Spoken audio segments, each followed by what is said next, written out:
نحمد ونصلي على رسوله الكريم محمد وآلہ وصحبہ اجمعین اما بعد۔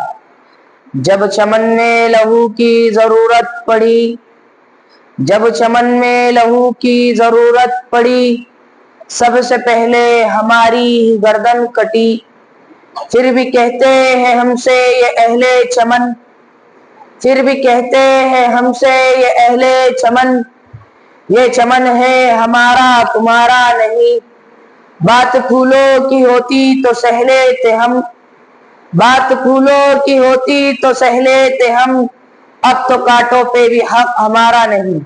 محترم علماء اکرام اور ہندوستان کے غیر مسلمانوں، جب سرزمین ہند پر انگریزوں کے ناپاک سائے پڑے، باشندگان ہند پر ظلم و ستم کے پہاڑ توڑے جانے لگے، جب ہندوستانیوں کا خون پانی سے اردا ہونے لگا، جب اپنے وطن کی عزتیں سڑکوں پہ نیلام کی جانے لگی، جب ان کی جانیں کھلونوں سے سستی ہو گئی، اور جب انگریزوں کا خونی عفریت ہندوستانیوں کو اپنے پنجے غلامی میں جکڑنے لگا، تب ایسے نازک حالات اور ہولناک ماحول میں جبکہ منہ کھولنا قیامت سے کم نہیں تھا، اپنی زبان کھولنا گویا موت کو دعوت دینا تھا، وقت کے سب سے بڑے عالم دین امیر المحدثین حضرت شاہ عبدالعزیز محدث دہلوی رحمت اللہ علیہ نے جہاد کا فتویٰ جاری کیا۔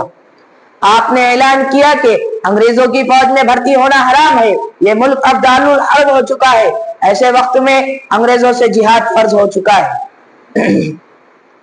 محترم حضرات، آپ کا فتویٰ کیا تھا؟ انگریزوں کے خلاف طوفان بلاخیز جس میں کاشانہ فرنگیت خس و خاشاک کی طرح اڑتا چلا جا رہا تھا۔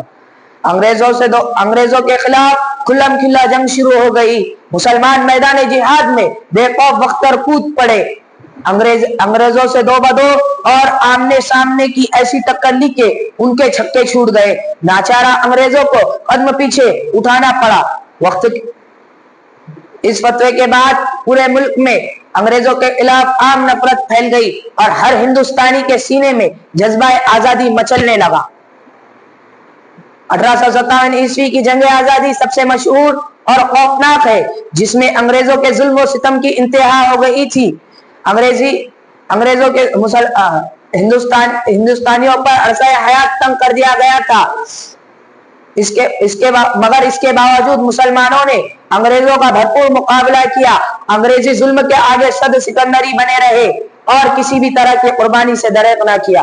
بلاخیر خدا نے وہ دن دکھایا جب ہندوستان کے سر پر آزادی کا پرچم لہرانے لگا، غلامی کی جنجیریں کٹی اور وطن عزیز کے چمن میں پھر سے بہار آ گئی۔